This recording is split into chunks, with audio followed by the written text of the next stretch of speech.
So you have Hananiah, who's called Shadrach, which means tender. Interesting that, isn't it? You have Mishael, who's called Meshach, one that draws with force, not draws a picture, one who pulls out of you with force.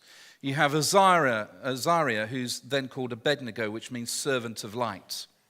Now we're going to come back to those in a second, we tend to label ourselves as well. We'll tend to label ourselves on what we do for a living. So people will say, hello, I'm Keith, I'm a pastor. We might label ourselves based on the hurt or the pain that we've experienced. Hello, I'm Fred, and I am the way I am because of my parents. We might label ourselves based on our personal possessions. None of this is particularly helpful for us, but we might say, I'm Fred again. I hope there are no Freds here, I do hope there are loads of Freds here actually, but I'm just using your name in vain.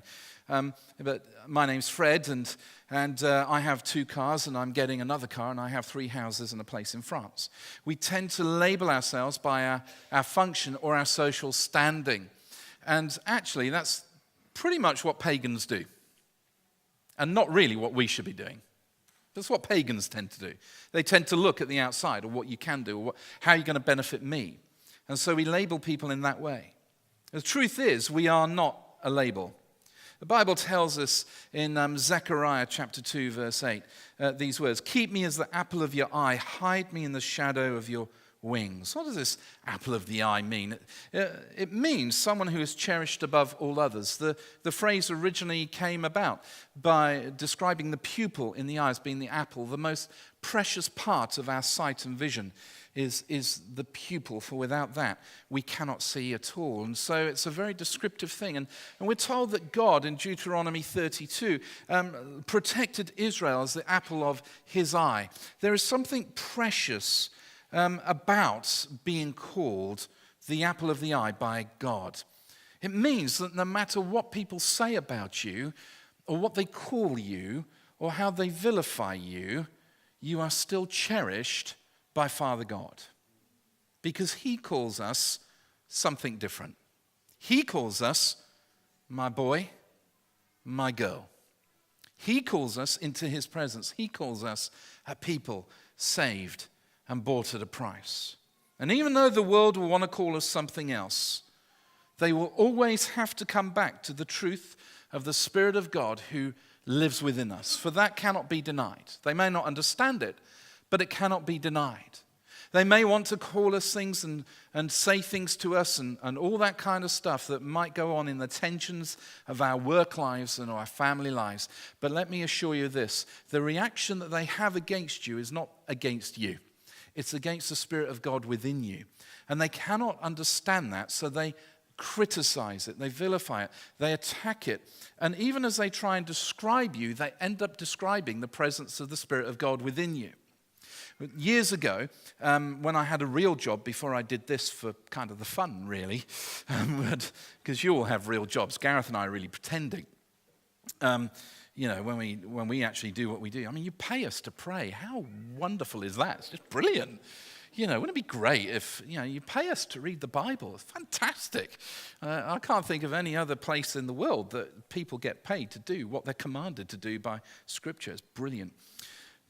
But once upon a time, I used to build forklift trucks for a living, and there was a chap in the factory who heard I was a Christian, and for years that I was there, made my life, he tried to make my life a misery. He'd been brought up in Sunday school, and so across the factory floor, he would sing the hymns that he learnt in Sunday school. Now, those of you who taught Sunday school or junior church discovery kids, and you think, what's the point? Because sometimes they wander off. So it stays.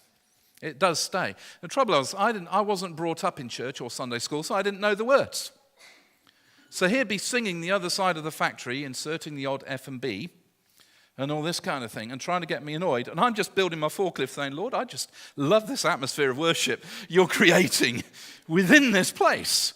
Because actually, he's not angry with me. He's angry with the Spirit of God, who he's rejected. And so what's he doing? To attack the Spirit of God, he's ended up singing Charles Wesley hymns and all these kind of things. Isn't that brilliant? So I'm there thinking, this is great. And it would annoy him even more because I enjoyed it. And all this kind of thing went on. But when I eventually left that factory and went to college, he said, I tried for years to get under your skin. He said, I couldn't because there's something different about you. You see, when they call you names, and they attack you, and they persecute, and they do all these things, they're always drawn back to the Spirit of God. And to show that, well, let's have a look at these names again. Daniel means God is my judge, was called Belteshazzar, who lays up treasures in secret. You see, one who knows that God is the judge will see things from heaven's perspective and will become a treasurer of his secrets. Isn't that good? You want me to read that again? You might want to write this down, because I thought it was good the other day when I wrote it down. One who knows that God is judge will see things from heaven's perspective rather than the world's and will become a treasurer of secrets. They're identifying the quality of the Spirit in him. Do you see this?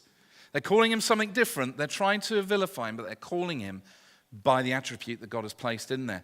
Hananiah means God has favored.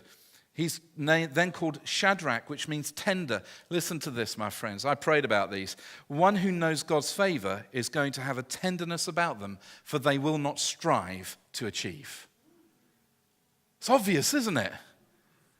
So every time they're calling him out and saying, come here, saying, come here, Shadrach, he's still hearing his name Hananiah. He's still hearing God's favor. It's brilliant, this, isn't it? I thought this was good.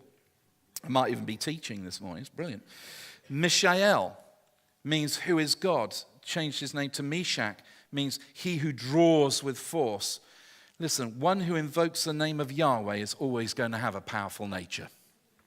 Always going to have a powerful nature. Always going to have something about grit and determination about them, because every time their name is called, the name of God is invoked.